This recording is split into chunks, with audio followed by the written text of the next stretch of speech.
Hi, everyone, and thank you for joining us today on International Women's Day for our very special Women in Real Estate webinar.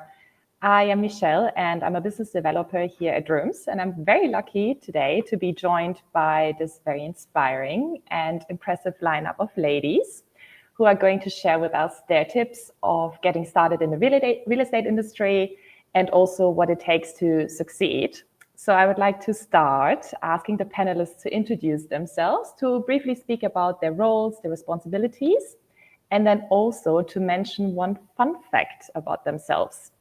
So can I ask Victoria, please, to start? Come on stage, please.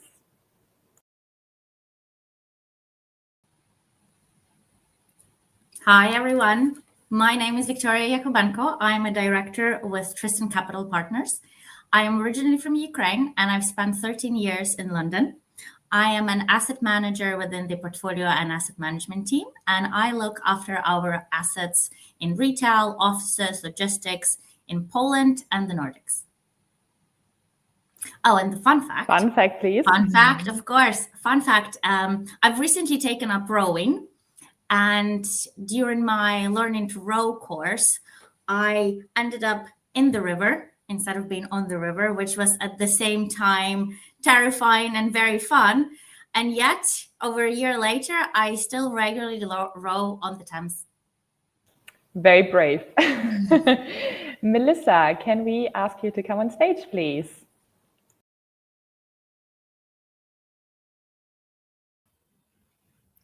Hello, everyone. So my name is Melissa McCoy. I work for Eastdil Real Estate Partners, which is a fund manager, a European fund manager for shopping centers.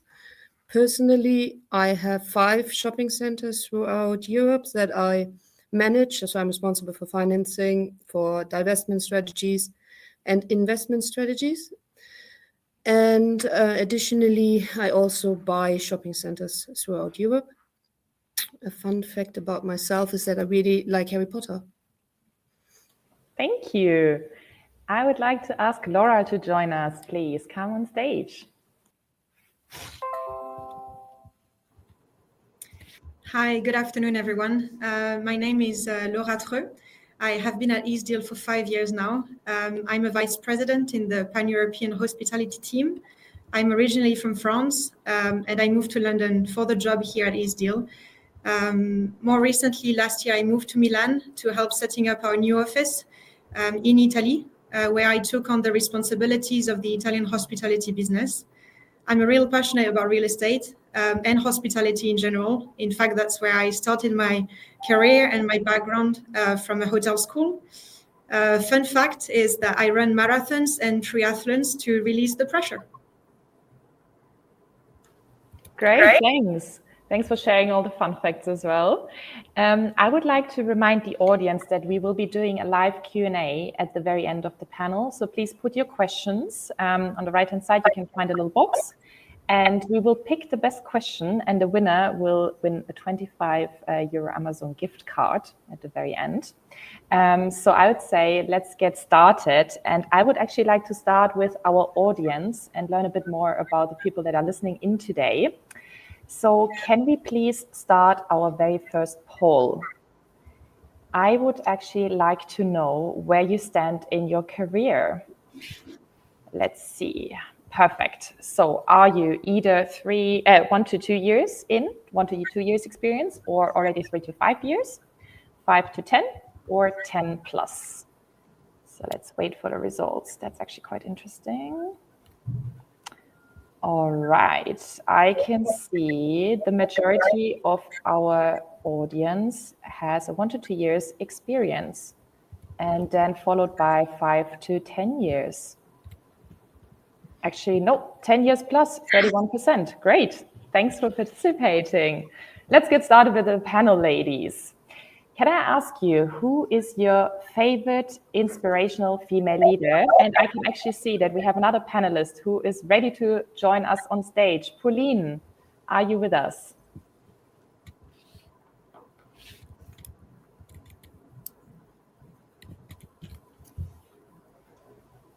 Okay, while we're waiting for Pauline to come on stage, maybe Laura, would you like to start? Who is your favorite inspirational female leader?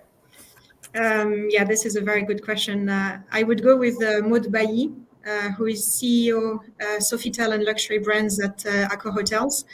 Her background to me is very interesting. So she started working at the Ministry of Finance in France.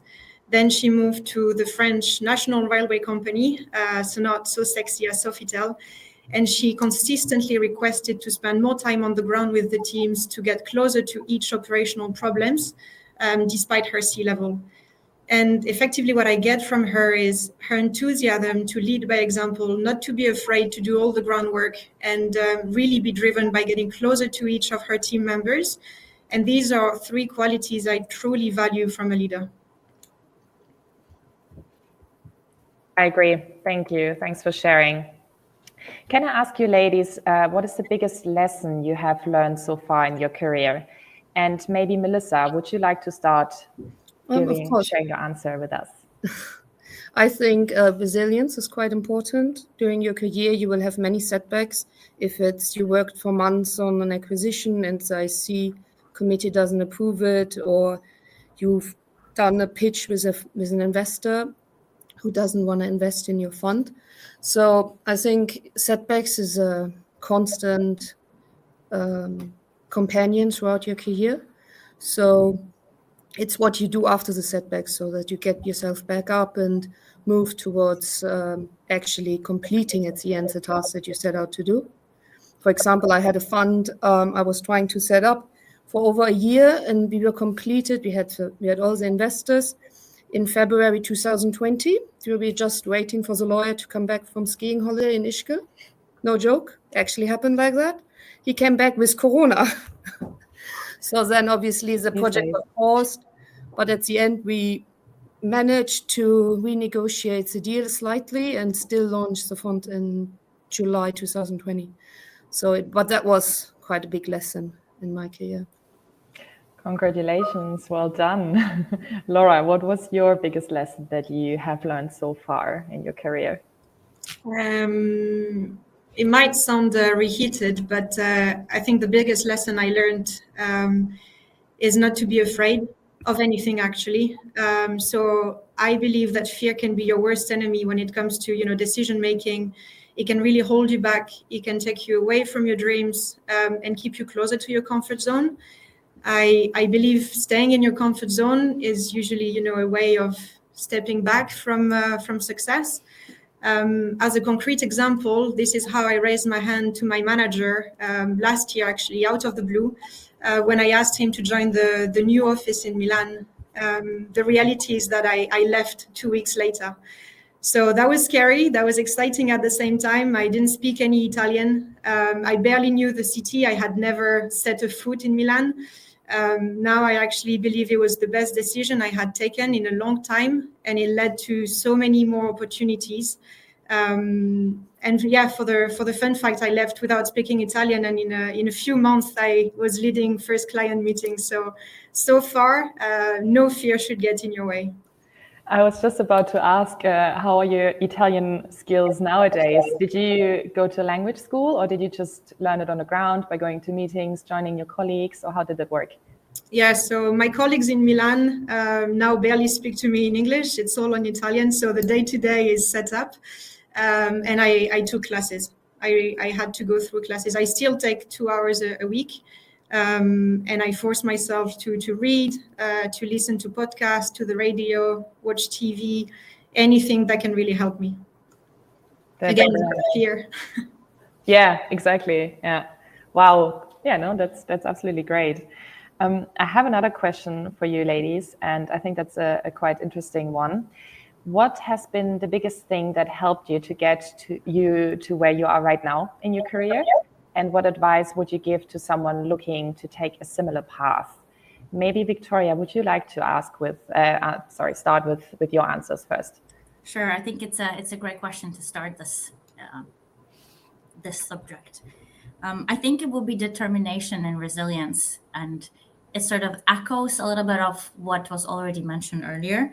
But from my personal example, I started my career in London after graduating from my master's in business school, and it was right in the aftermath of the global financial crisis. It took me over a year to find a permanent position, But during that time, I did 3 internships and a temporal, all within the industry. I gained a lot of experience and had exposure to various roles. And that ultimately allowed me to see what I would want or not want to do, long term. So I guess the advice here would be to not get discouraged when it's not easy and when they say the going gets tough and things take time. But you never know, because the dream opportunity could really be around the corner.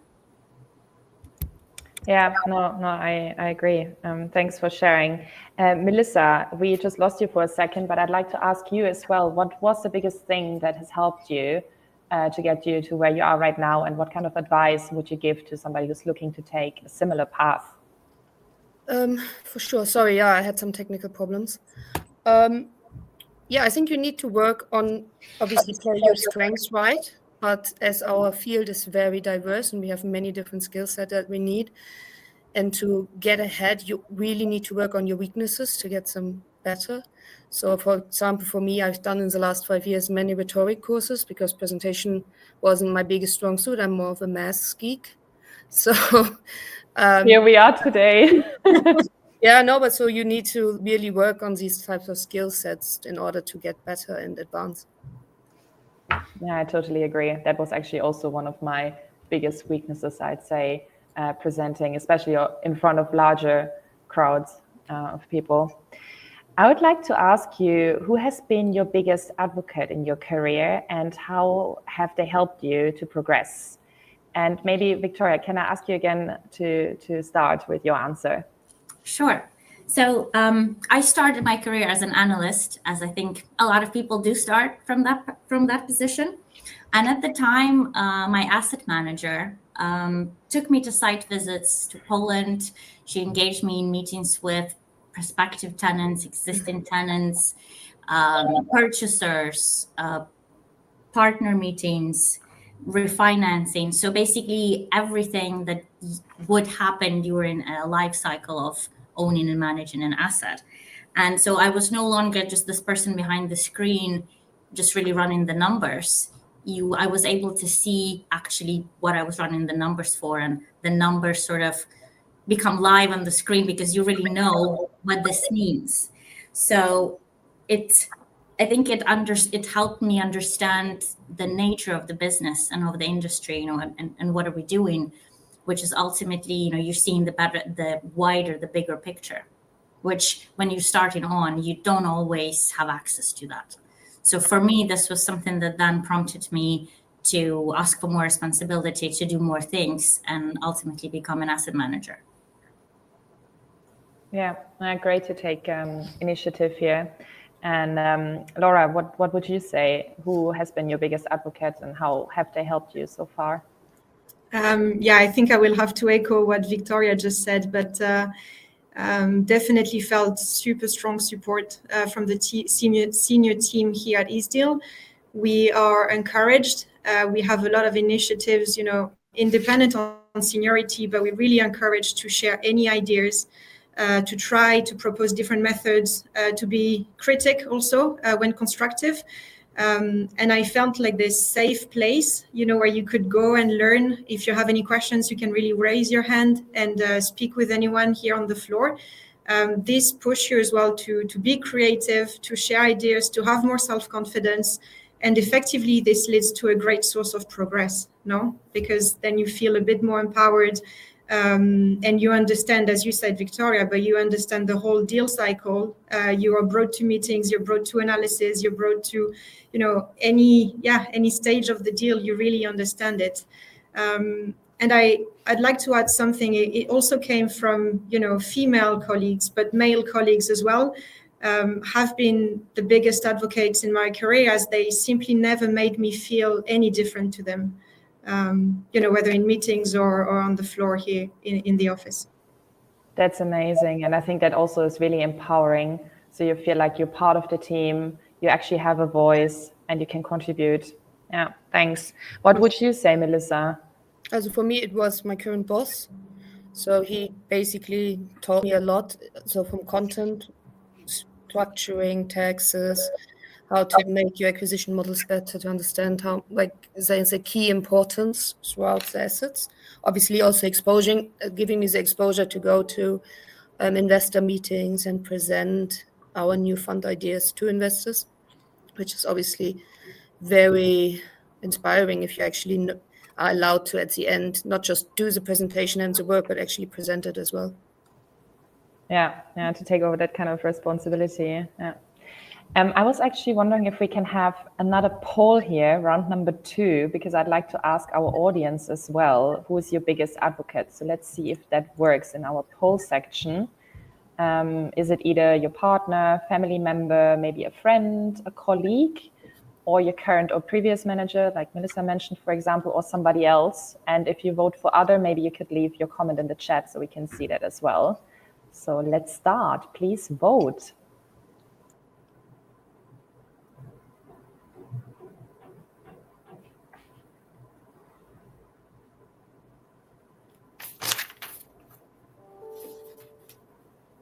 Okay, we can see the results in a second. Let's give it another moment.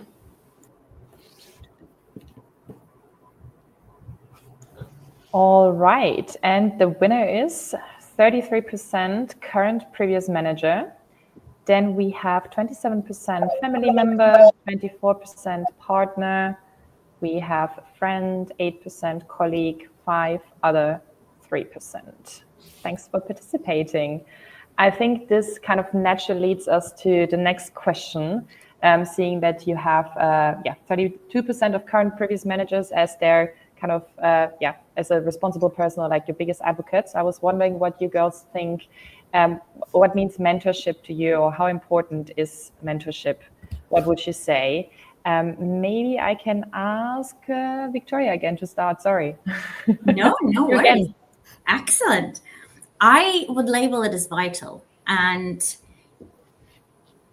the ladies have already mentioned about mentors and sponsors.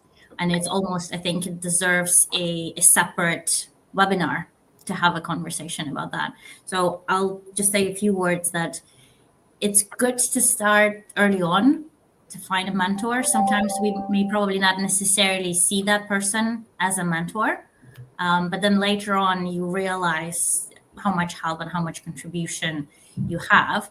At the same time, I think it is very hard work, because as part of your mentorship conversation or session or meeting, regardless how we really call it, a conversation, we need to take time to identify what we really want to achieve and be open with the mentor to really get the most out of it. And it's not just for us as mentees, but it's also for mentor himself or herself, is a very good and valuable experience. And ultimately, we do get a lot of advice, and we should be prepared to really act on that advice, follow that advice, really work on this. And then ultimately, when we get to the next stage of our career, and probably at every stage, we should be prepared to also give back, whether it's to more junior people, but also share experience with our peers and more senior people as they call it reverse mentorship even. Yeah, I agree. Would you agree with that as well, Laura? Yeah, totally. You're nodding. No, I agree with what Victoria just said, and I think it's crucial to have someone, whether it's a female colleague, senior member, peer in the industry, or even male, because all of these questions and these issues that we can feel, effectively you'll understand that all of these insecurities even sometimes are shared by a lot more people than you would just think. And it's super important to talk about it, to share experience, to ask questions as well, in whole humility, but, chat about this, share experience, meet other people, and really get out and understand that all of your insecurities or all of your questions are shared by others. So yeah, essential. Thank you. I'm happy to see that we have Emma now live on stage as well. So maybe Emma, would you like to introduce yourself quickly, speak about your responsibilities, your current role, and also share one fun fact before we move on with the next question? Thanks, Michelle. I think the fun fact's the easy one, isn't it? I'm technically illiterate. I'm much more better in person panels, the webinars, even after 2 years at home. The technology defeats me. So that one speaks for itself. But so I'm Emma O'Driscoll and I sit within the Hotel Capital Markets team at Savills. I'm an associate director here and we deal with corporate transactions, UK and Europe for hotels. Big range of clients and quite a big team, about 35 of us in total now. Thank you. It's good to have you on stage. Thanks for joining us. I would like to move on and dig a bit deeper into some of the challenges that women are facing throughout their careers. And the question I'd like to ask is, what would you say is the biggest challenge for professional women at the moment? And maybe, Emma, you could start right away. Make up for lost time. I think for me, it's still the imbalance that you see in senior roles. I think we're making a lot of headway, junior to mid-level, but senior, it's still a big issue. It's the women have it all dream that we're all trying to chase and we're all trying to keep up with. I think for women who have a partner and have families, companies are making a lot of headway in terms of bringing in sort of flexible paternity leave, bringing in maternity policies and work from home. But anyone in that middle level that perhaps doesn't have a partner or was focused on an MBA or an MSc or any other study that might have taken some time away from them, it's a little bit more of a struggle. I think there's a lot more pressure. You're faced with the choice of thinking about things such as egg freezing or whether you're looking at fertility treatments and buying yourself more time so that you can keep pursuing your career and putting the hours in to reach a senior level. So I think that's kind of the bit that needs to start shifting in terms of helping with pressures. And there's been movement in some of the tech firms, I think, and some of the US firms. So it would be really great if we start seeing some of that translate to the UK and hopefully into the real estate sector. Yeah, I agree. Laura, would you like to add something to that? Yeah, I think I took a slightly different angle, but I totally agree with Emma. Obviously, is on the imbalance on a senior level.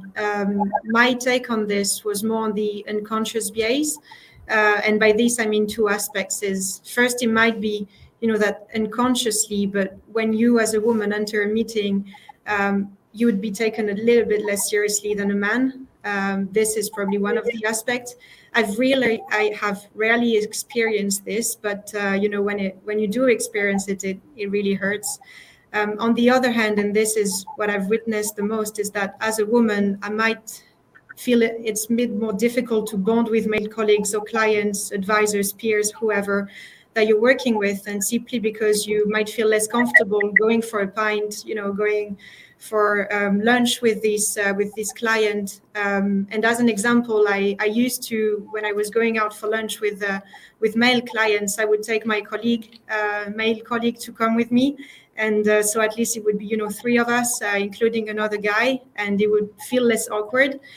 But I feel this was probably all very uncomfortable to me more than for the other person.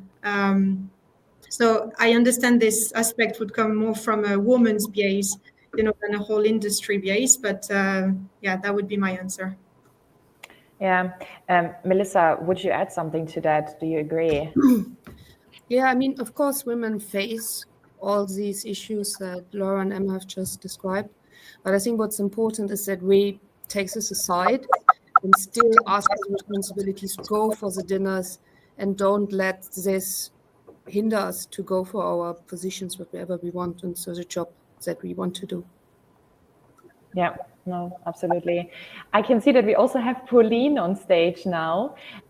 It seems like she has some network issues, but I'd still like to try. Pauline, can you introduce yourself quickly and maybe also tell us a fun fact? Let's see if this works with your current network. Otherwise, I would move on to the poll. Pauline, can you hear us? Yeah. I think Pauline is frozen, unfortunately. Let's see if she can come back. In the meantime, let's start another poll, poll number 3. I also would like to ask the audience exactly the same question. What do you see as the biggest challenge faced by professional women at the moment? Is it equal pay, career opportunities, unconscious bias, imposter syndrome, balanced childcare and career, or others? And if you select others, it would be great if you could share your thoughts in the chat. So let's see what the ladies here in the audience think.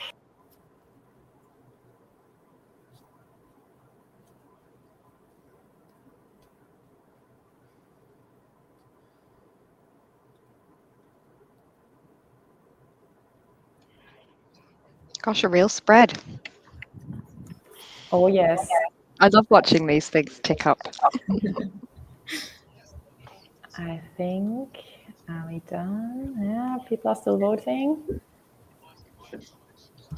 I think what's really clear is that all these points are obviously touching a spot with various women across the industry, which all important topics. I agree.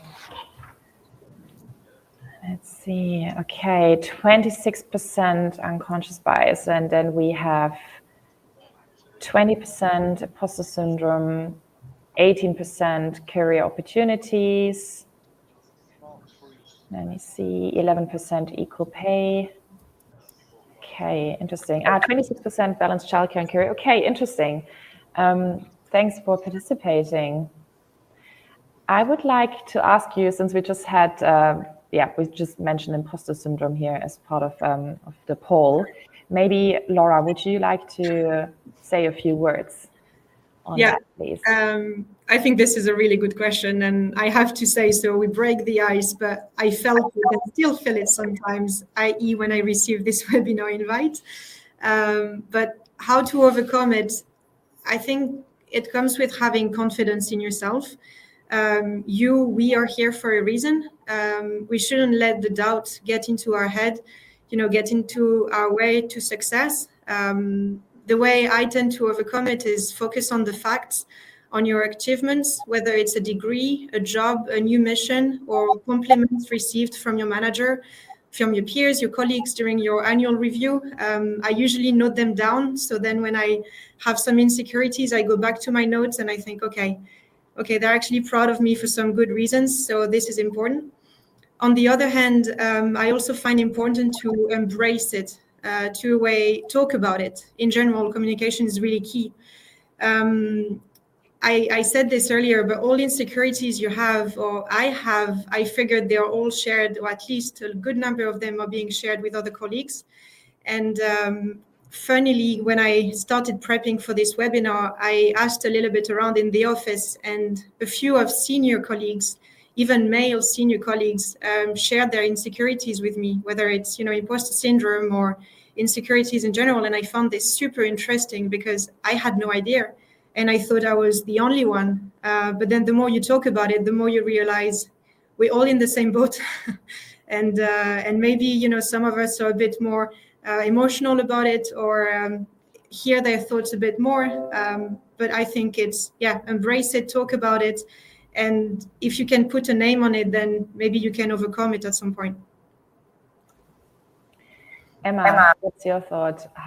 What would you share? How do you overcome imposter syndrome? I think very similarly to Laura, when she was saying it, I was nodding along there in the background. It's the same policy of all those small wins that you've had, whether it's something that you had if you're just starting off in your career, it could be something from your academic studies, something that a lecturer told you, whether you're currently already in work and you've got clients that have given you good praise or reviews. It's noting them down and using them as a reference point if you're ever having one of those sort of small moments of self-doubt. And again, just like Laura said, if you ask the question in a room, you'd be very surprised at how many people put their hand up. But it's not spoken about a lot, so we don't always realize that it's so prevalent, and that's just as likely the person next to you has an attack of it every now and again as well. And it's about, again, it's just about sitting with those feelings and acknowledging that, look, it's a level of self-doubt, but you just need to accept it and think, well, what's the worst thing that's going to happen here, really? Something's going to go wrong. And ultimately, even if something goes wrong, you learn a lesson from it. Some of the best silver linings are the things you pick up from failing at something, even if it's just a one-time error. It means that you know for next time, and it helps to assuage those self-doubts and those levels. Thanks for sharing your thoughts, ladies. It's super helpful and insightful. I'd like to ask you how women can better support and empower each other We spoke a bit about the male aspect, but how can we as women help each other out in the best way? Maybe Melissa, can you start, please? Yeah, of course. I mean, I think often women nowadays still have kind of catty behavior towards each other. Some other woman is successful and you are jealous, or you're envy and say, no, that can't be, and try to backstab her. And I think we should be exactly the other way around. We should promote younger colleagues and try to push them and also advance them further in their careers, and not let our cattiness, in a sense, come in the way. It's actually interesting. One of the questions in the chat, I just picked it up here, is did you experience catty behavior amongst women in your professional life? And if so, what's your way of handling and addressing this? So yeah, interesting. Thanks. Victoria, what would you say? How can women support each other better? I fully agree with Melissa. And ultimately, when I was preparing for this webinar, I did also think about answering it that way, but I thought it would just be too blunt. So thanks, Melissa, for putting it out there and being brave. But my answer actually really reinforces yours to an extent, that, you know, we should be actively supporting each other. So if we're in a meeting, whether it's internal or external, if there's a brainstorming session, we're all discussing the same thing. We're on the same team. If somebody puts out a good idea, it takes 2 seconds to say, actually, that is a very good idea. We should explore that. And you name that person. Melissa, that was a really good idea. We should explore that further. It really empowers a person. It's a few simple words. We're talking about it, but I actually very rarely see that happening, you know, in meetings, whether it's a virtual meeting, an actual meeting, even if it's an email and you reinforce someone, you know, well done, Laura, great work, Michelle. It's really 2 simple words. And I find that it helps build up confidence within our peers. It tremendously supports our more junior colleagues, people who are just joining in, who have this big worlds and big business and big industry around them. If they know that they're doing something right, it helps them progress and, you know, get about their day, even if they had about an imposter syndrome that day. So it's just really these little things. Yeah. Yeah, I agree. And I think often it's not the man standing in the way, it's actually a woman, and they can be quite frustrating. And I think we should definitely be very supportive. Emma, is there something you'd like to add? Just unmute myself. Yeah, I mean, again, it just touches on the same points, doesn't it? It's about if you're starting out, it's being supportive, it's encouraging being supportive. And then more importantly, I think it's if you make it to those senior levels, the mid to senior roles, it's about being an advocate and leading by example at that point, and kind of being a change maker at that point, because as we've just said, we can sit and have these conversations over and over again, but the real change only really happens if people implement it from bottom up as well as top down. Thank you. I would like to switch gears and speak a bit about success as well with you ladies. How would you define success, and what traits do you need to be successful in this industry? And I'd like to ask Laura to start. I'll start with the traits. At least for our industry, in the real estate industry, I feel passion for real estate. Or actually, if someone is not from the industry, in the real estate industry, passion for what you're doing. Any sort of passion is extremely welcome. And then that will come with resilience, perseverance, hard work to achieve personally set goals. For me, these are traits that are super important, because then, you know, all the skills, all the hard skills, the competencies, you can learn them on the job. But as long as you're passionate and you put the hard work behind it, you can achieve more or less whatever you want. And then how do you define success? I'd say is, you know, whoever is very important to you in your life. For me, for instance, it's my family, my partner, my friends. As soon as they tell me that they're proud of me, proud of what I have achieved, then that defines success for me. If I feel I'm in the right place, I'm happy about what I'm doing. Take the example of Milan, for example. I see this as a success. I'm super proud about having raised my hand last year, having, spent a year in Milan, learned Italian, being part of the development of the team, and now having this as an experience. So yeah, being in the place where you belong, with your own vision, values, expectations, and constantly getting out of your comfort zone. For me, this is good definition of success. I like the word passion, and it's actually interesting because I'm also not from the industry originally. And as you said, it's all kind of like also learning by doing and learning from the colleagues, from the team, from your clients, from your business partners. And if you're supported and surrounded by wonderful people that want you to succeed, it's definitely doable. Victoria, is there something you like to add? Or maybe Emma? Oh. I think the ladies have nailed it. I think my addition would be optimism. I think you've got to be a glass half full in this industry. Look, everything we do is tied to real estate cycles, so your career is going to be, fingers crossed, quite long, and you will see a boom, a slump, a recovery multiple times over. And you've just got to be optimistic person that always sees the best side of the situation that you're in, and can bring that to the office and your team. Thank you. I have another question here. Again, I'm not from the industry, so maybe you have some advice also for women coming from different industries. What are the top tips you would give to women just entering the real estate industries? Maybe as junior analysts, for example, but also coming from a different industry with actually maybe quite a bit of experience already. Melissa, what would you say? Would you like to start? Yeah, of course. I mean, I think it's very important to stay flexible in a sense.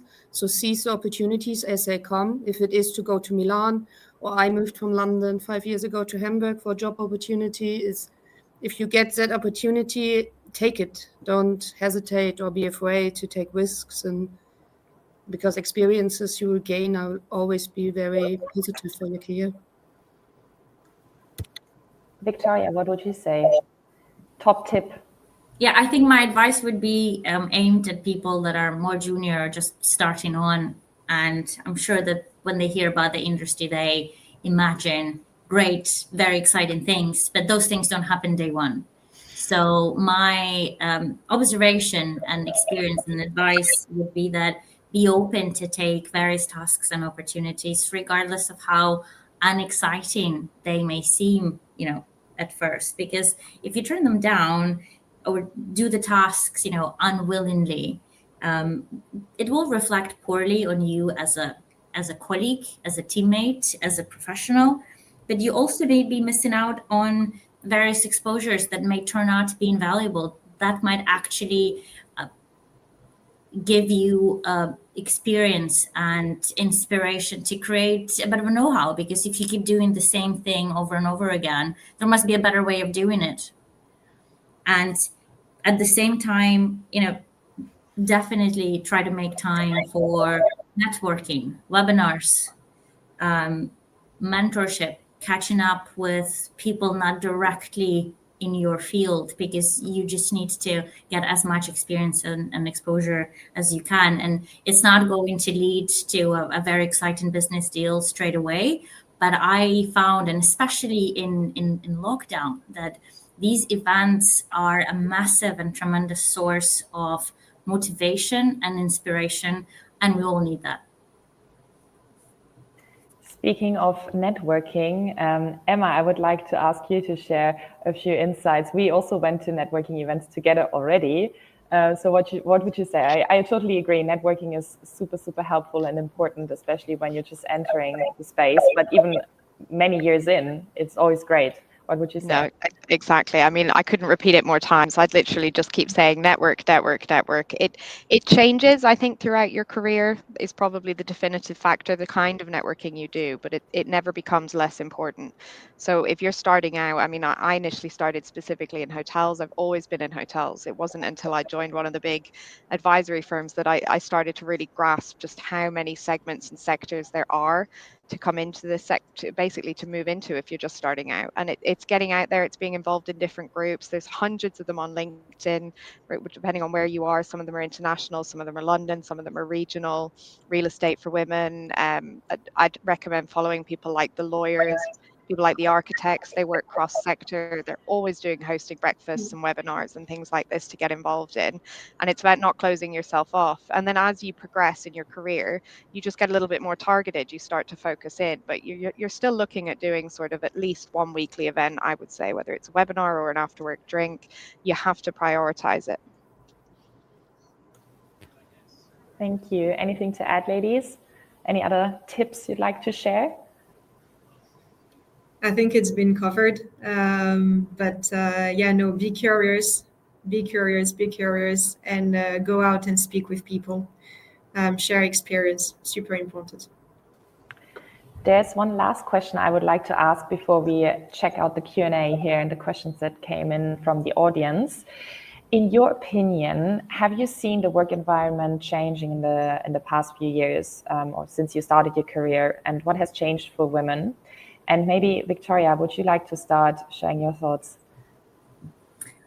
So I've been around the industry and in London for over 10 years. And I would say that generally looking around the room, this particular virtual room, and looking around the office and at various events, I think that generally we as women gain more confidence, whether it was a build up from various experiences that we've had, which is normally how you gain confidence. But also I notice a lot of very junior people, ladies in the industry are very confident already. So I think this is a very big, for me, this is a very big observation and change. And generally, I see in my counterparts, I see many more women leading projects, teams, being in senior roles. It's still a male-dominated industry. It hasn't just all changed, completely in 10 years. But I also see that there is more trust from senior male colleagues. I feel that I have space, to go out and do my thing in what I'm doing, what I've been hired to do, in what I've been good at doing. So, and I noticed that if I look at the 10 years, then for me, those would have been the things that I would like to highlight. Is it the same for you, Melissa, or have you made different experiences? What has changed for you since you? No, I mean, I've also seen many more women joining the industry, also my counterparts. For example, when I started in this company, 2018, we were 2 women, and then actually dropped down to me. And now out of 10 people in investment, 4 are women. So this is just within my company. And also if you see conferences where we go, like, for example, Expo, you see a big increase in numbers. Also it's still 10, 15%, but when I started, it might have been 5. So slowly we are increasing our numbers also higher up the hierarchy, so which is very positive and inspiring. Great, yeah. I think there are actually quite a few interesting questions coming in from our audience. And the first one I would like to pick up here came in 32 minutes ago. How do you balance career and family life, also especially with children? Do you have any advice, ladies, on how to make that happen? Do you have any kind of rules? Do you say, I keep, I don't know, let's say 2 evenings a week completely clear, no meetings, no networking events because I want to be with my family? Or what kind of approach do you have? Maybe, Emma, can I ask you to start? Yeah, I'm happy to hop in. I mean, look, I'm going to put my hands up here. I obviously don't have kids myself, but I've worked with a lot of women who do.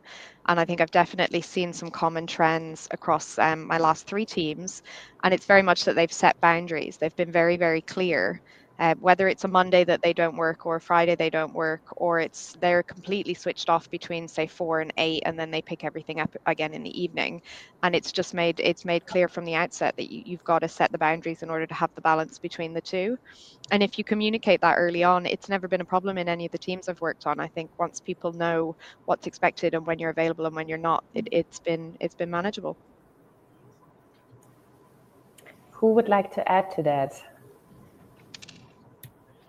I mean, also, obviously, I know in my company I also have a lot of women who have children, and it's the same. They normally have Fridays off. And I mean, they do work sometimes during that time, but it's they set their boundaries and they try to really make at least the key hours available for their children and to kind of make a balance. And for myself, I always have the weekends off, basically. I mean, not always. So I try to get everything done from Monday to Friday so that the weekends I have time to see family and friends. Anything to add from the other ladies? Sorry, go ahead, Victoria. Thanks, Lara. We've actually just had a chat about it earlier within a few ladies at Tristan. And what I observe as well, I don't have children, but what I observe is in terms of boundaries, I noticed that the ladies leave at 5. So you have your school pickup, but then it is important to have childcare support as well, because I think it's not just balancing the working hours, but it's also your personal time and your mental well-being that you need to manage really well. So it's a combination of various factors, and there's no single recipe, because I also see from family and friends, everybody has figured out their routine, and it's not 100% perfect 100% of the time.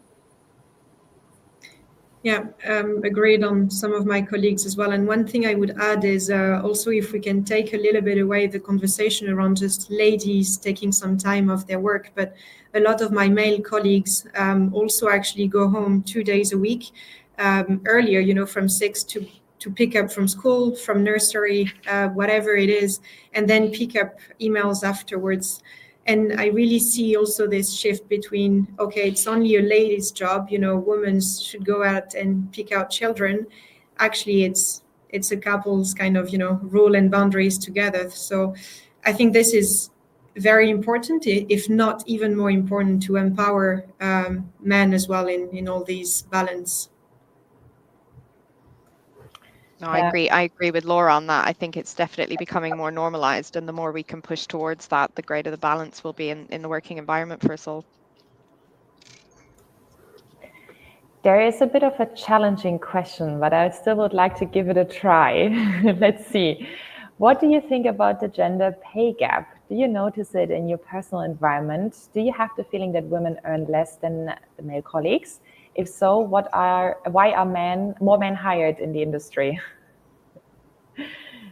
Who would like to share their thoughts? I think in this regards, it's often that women are less likely to go in a room in the annual review calls and say, I want 20% more increase, or they are less demanding and therefore often less increase. So I think the key will be to really push also for equal pay opportunities.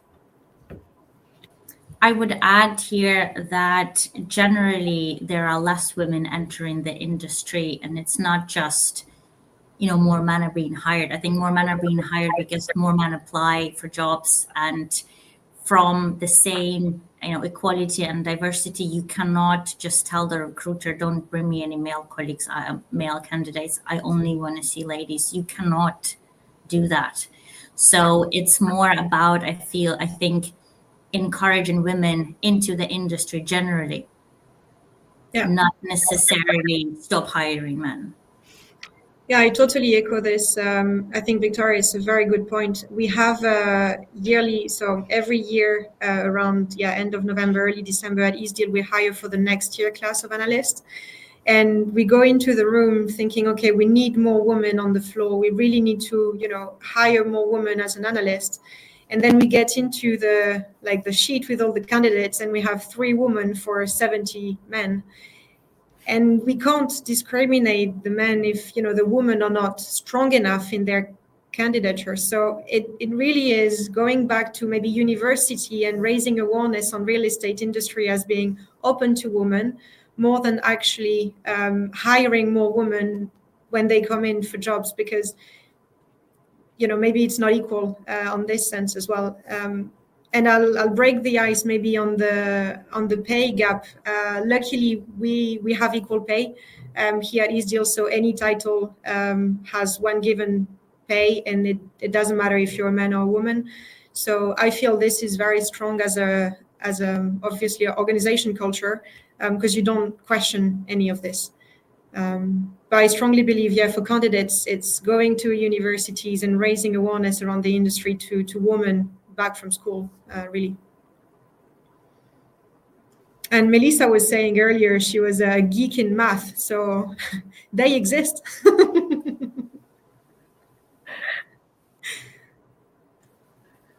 Any other thoughts?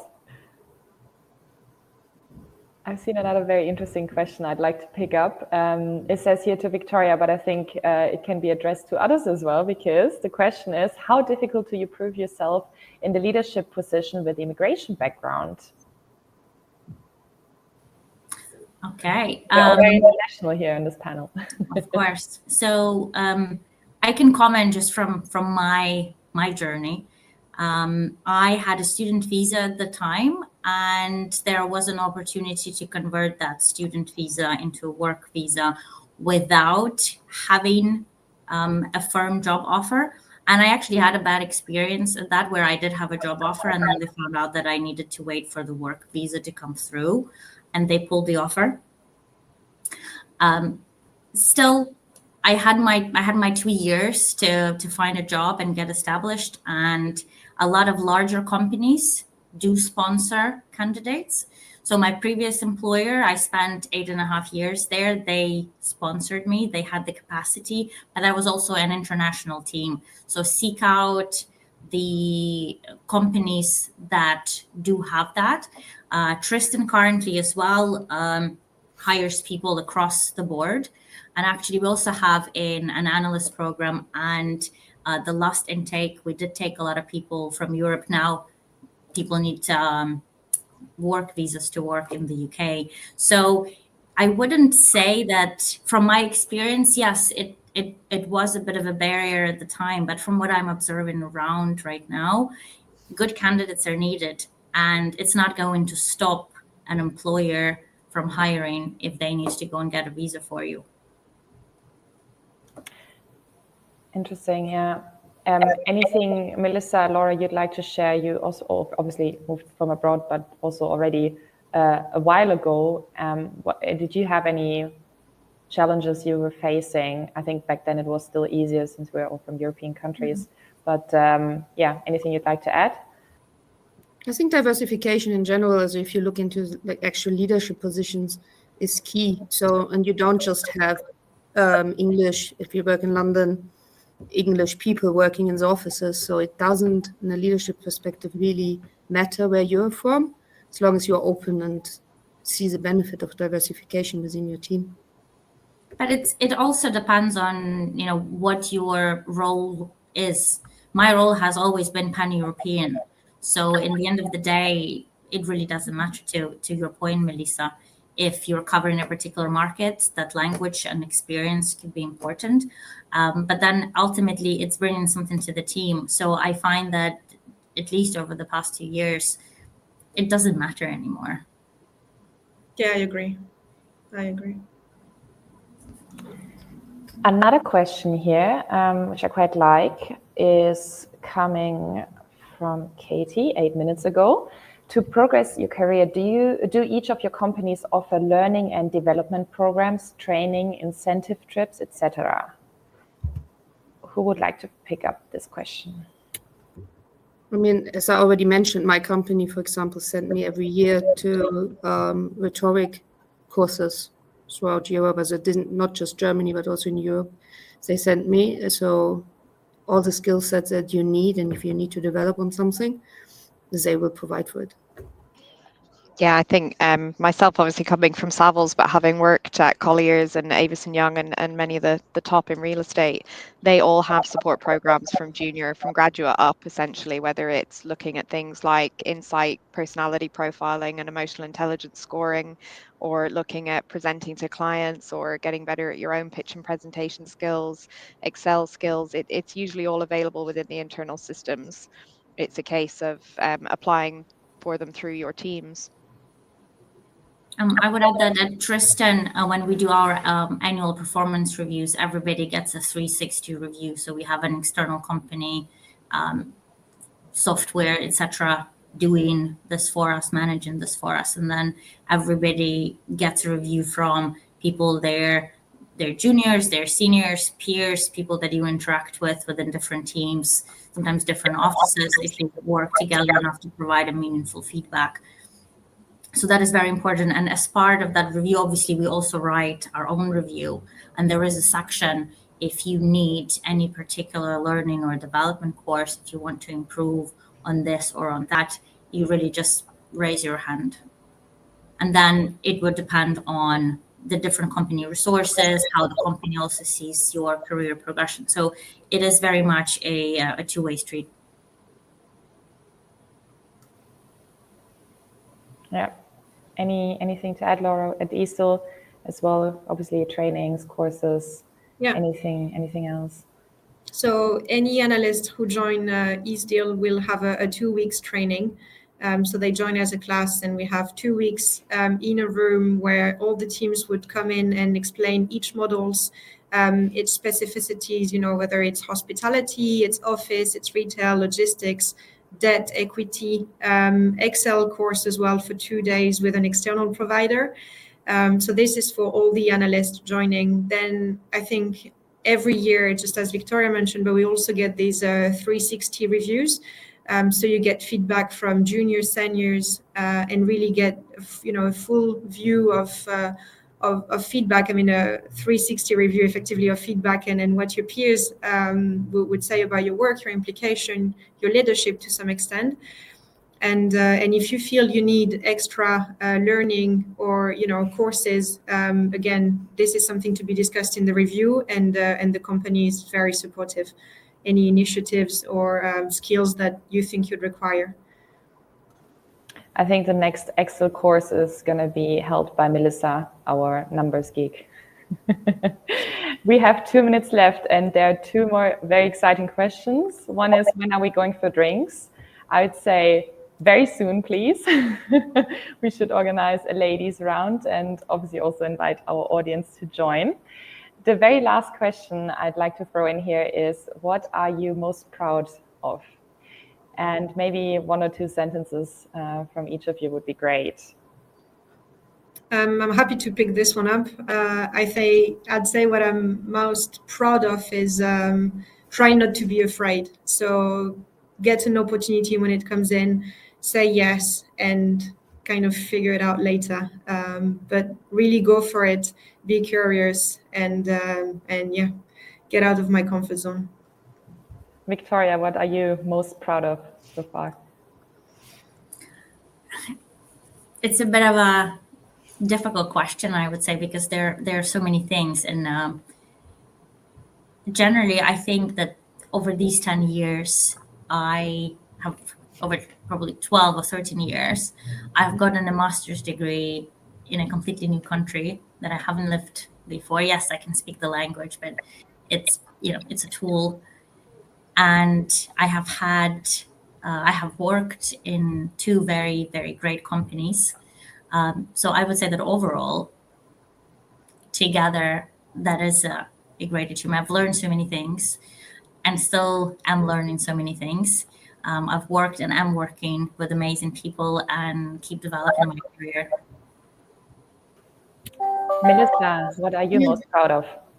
I think one of the skill sets I've developed is to always keep on going, no matter how hard the setback was, and to just don't get discouraged, to continue your journey, really. I like that. And Emma, last but not least. I think after how much I've gone on about it before, I'd say my network, definitely. I've worked really hard at it, I think, in the last 10 years, some organically and some really pushing. And I don't have connections just within hotels, but they're multi-sector, cross-sector, cross-company. And whether or not you keep in touch with everyone all the time, being able to reach out and connect other people, it really pays off in this industry just to stay in touch and make sure that there's knowledge points out there you can reach for as and when you need them. Thank you. Thanks. Ladies, it was a pleasure. We're done for today. Thank you. I'd like to wrap it up now. And yeah, thanks to you, dear speakers, but then also thanks to the audience for the interesting questions. As said, we will get back to you. We will pick the best question, and then the winner will get a little gift card. I hope you found it all very interesting and that you got some takeaways here, some good tips for your own careers. And then I'm excited to be in touch with you again. Have a lovely afternoon. Happy International Women's Day. Thanks for hosting. Thank you. Thank you. Thank Have a nice you. day. Bye-bye. Bye.